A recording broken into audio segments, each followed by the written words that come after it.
In this video, I'm going to quickly show you how to properly document and write off your business trips. So traveling is one of my favorite write-offs. It's awesome to be able to travel around while also reduce your taxable income. You just have to make sure you're documenting it the right way, which is what I'm going to show you in this video. But first, my name is Dylan. Why should you listen to me? We own Stacks, which is a fractional CFO and accounting firm where we're serving currently over 30 clients. We have a team full of CPAs and accounting professionals, and this is what we do all day, every day. So how to document your business trip. So first off, you want to make sure that there's actually an ordinary necessary reason for the travel in regard to your business. Maybe flying across the country just to visit your grandma for a few days. That's probably not a business trip by itself, but there's ways you can make it a business trip. But then what you want to do is you want to have documentation of the daily agenda for each business day of your business trip. And the easiest way to do this is usually just a Google Doc. So you have the date of the trip, where you went, and the general agenda. This is kind of a screenshot from a Google Doc. Just business travel doc, dates, location, main agenda, and then you have the itinerary of the business activity. And for each day, just write down what you were doing.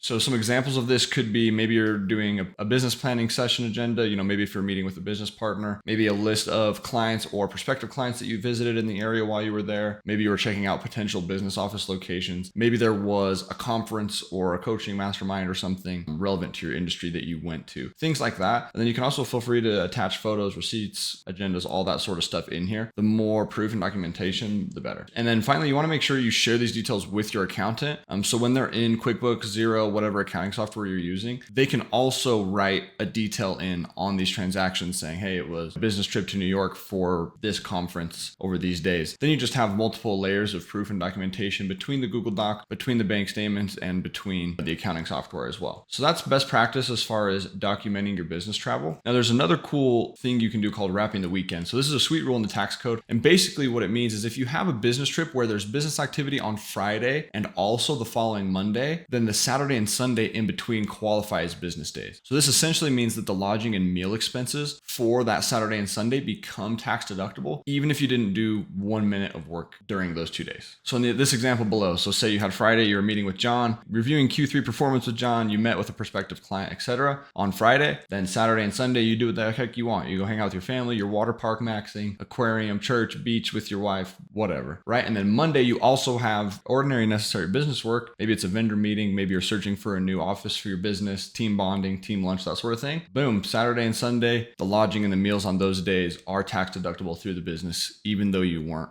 working. So same as any business trip, just make sure to properly document the business activity for this trip. But it's a pretty sweet way to make your weekend trip tax deductible. And with that, if you need any help with your accounting, taxes, CFO stuff, need help implementing stuff like this, go to the description below, click on the link, and we can see if we'd be a good fit to help you and your business out in regards to your finances. Thanks, subscribe, hope you learned something.